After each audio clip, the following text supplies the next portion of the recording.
নির্বাচন।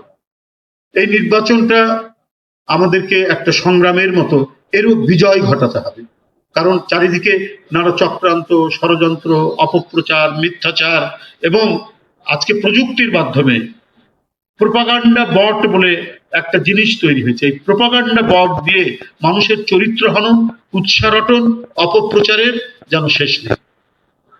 যারা গণতন্ত্রের জন্য আপোষহীন সংগ্রাম করলো, যারা গুপ্ত এবং সুপ্ত হয়ে আওয়ামী লীগের বোরখার নিচে যারা থাকেনি, আওয়ামী লীগের আবরণের মধ্যে যারা থাকেনি, যারা সত্য এবং নয়কে সুস্পষ্টভাবে রৌদ্রালোকের মধ্যে যারা বলেছে, তাদের বিরুদ্ধে আজকে কেন জানি মনে হচ্ছে সুপরিকল্পিতভাবে এক ধরনের মিথ্যা প্রোপাগান্ডা চালানোর চেষ্টা চালানো হচ্ছে। কিন্তু মানে জাতীয়তাবাদী শক্তির শিকড় এত গভীরে, এটা অসত্য গাছ বা বট গাছের যে শিকড় যত দূরে যায় তার চাইতেও অনেক গভীরের শিকড়।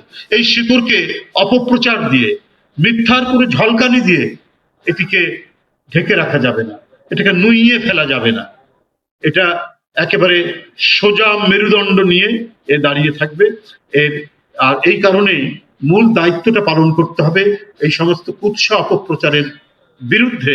আমাদের কবি, সাহিত্যিক, শিল্পী, গীতিকার, অভিনয় শিল্পী, সুরকার যা আছেন সবাই মিলে আপনাদের সুললিত ধ্বনি, আপনাদের অত্যন্ত শক্তিশালী শব্দ, সবগুলোকে ব্যবহার করে আমরা এই অপপ্রচারের যে কষাঘাত চলছে সেটাকে আমরা পরাজিত করে আমরা সত্য, ন্যায় এবং ধানের শীষের আমরা বিজয় ঘটাতে সম্পূর্ণ নিশ্চিত হব। সবাইকে ধন্যবাদ। খোদা হাফেজ।